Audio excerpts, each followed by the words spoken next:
دا الکان دوی وهمیان شوي دي ولې وهمیان شوي ځکه چې یوه موضوع د ماسپښین او مازدیګر او ماسخوتن د الله بندګانو چېرته پکې ګپ شپ ولګوئ وخاندئ چېرته پکې دیني خبرې وکوئ پروګرام وکوئ څه شی راوړئ غوښه چرګ څه شی څه آزاد کوئ خو چې کینو به دومره مې وګټلې او دې میاشت کې به دومره شي تا ګټلي تا لګلي ته به سهار چا سره ځې هغه سره نو ته بیا څه کې د سره خو کار همیشه نه دی روپۍ ډېره شوه روپۍ کته شوه روپۍ کته شوه روپۍ بره شوه ډالر زورور شو ډالر کمزوری شو غریب نه وی راغلی هغه چې دا موضوع واورېدی بس هغه وهمي شو نو چې څومره وخت تېرېږي دې موضوع سره دا حالات ښه ګډوډ کېږي نو دې خبرو کې اگر که دیني نقصان نشتی خو څه نقصان دې وکړو دنیوي څه دی سوچونه فکرونه وهمونه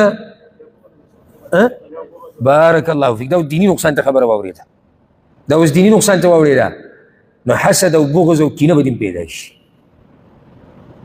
د څو ګټلي دي هغه پروت دی اوده دی اخړاره کوي خبرونه ده د څو ګټي ها دا و دې ځینې قصه سټارټه شو دا اوس دی د دنیا د نقصان نه روان شو کوم طرف ته د آخرت نقصان ته وجه څه وه دنیوي مسلې ډېرې څېړل د دنیوي مسلې ډېرې مه څېړي دا د ورور نصیحت کله چې دنیا داسې معمولي واخیسته که نه نو ژوند به دې ښه رواني نو به یې څه ښه رواني خو چې ته وړې وړې خبرې ته سوچ کې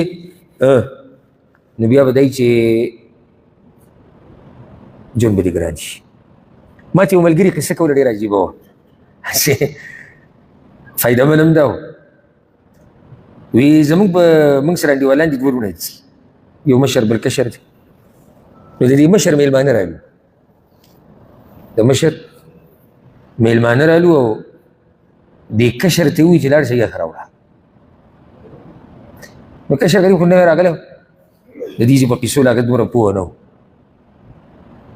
او داسې دا میلمانه چې کوم راغلي وو اته کسان ده تپوس ته راغلي هغه غریب تللی هغه ټول له بیرې راوړي دي پیر ما ته ښکاري پنځه ډالۍ باندې نن سبا که نه پنځه باندې څوک یې ویله په شپږو به ورکوي زموږ به پنځه حساب کړو نو اووه زره به پنځه پنځه دېرش شو هغه غریب چې هغه بیرې را دننه کړي دي نو چې څنګه به یې دروازه را ننوت او تیلې کې ورته دا بیرې وي نو دومره صبر بیا دې رورې ونه کوو چې میلمانه لاړ شي دې ته څه ویلي په هغه ټیم یې کمرې ته دننه کړو هغه بربادي وکړو د هغه زوی او د پلار یې زوی الله دې موږ پر دې رواچي زه به یې تعجب پسې کوم چې دا سړی کله کلي ته لاړ شي او دی بیا برید تاوي راته ووایي زه پوښتنې یم موږ په میلمه سره قربان وو سعودي کې نه سعودي کې به وبخې دلته زه میلمه نه پېژنم خو زه د میلمه خیال کوم ځای کې ساتم کلي کې دا عجیبه میلمستیا ده میلمه دوست سړی خو د دنیا په هر ګوټ چې ورسره میلاو شي هغه میلمه دوست نو د دې ورور ته هغه خبرې وکړي نو بیا اوس زموږ ورته خیال دی چې کله د میلمه سره دی ناست دی نو دی د دې میلمنو سره په ګپ شپ په دې پوه نه شو داسې ما ته اوس دنیا ډېره سیریس مالی دا د دنیا خراب کوي دا غریب په ګپ شپ پوه نه شو نو ما چې بیا ځان سره سوچ کوو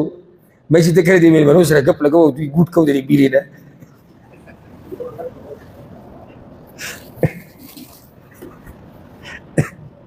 ده به وایي چې دغه دی خېټې ته پنځه روپۍ لاړې او نس لاړې نو خبره مې دا کوله ژوند تېر کوي ژوند تېر کوي او دا راته ووایم که ته نه تېرې تېرېږي نو چې هسې هم تېرېږي راشه ما ورته یې تېروو ما ورته به یې داسې تېر کړو چې ډېر غم سوچ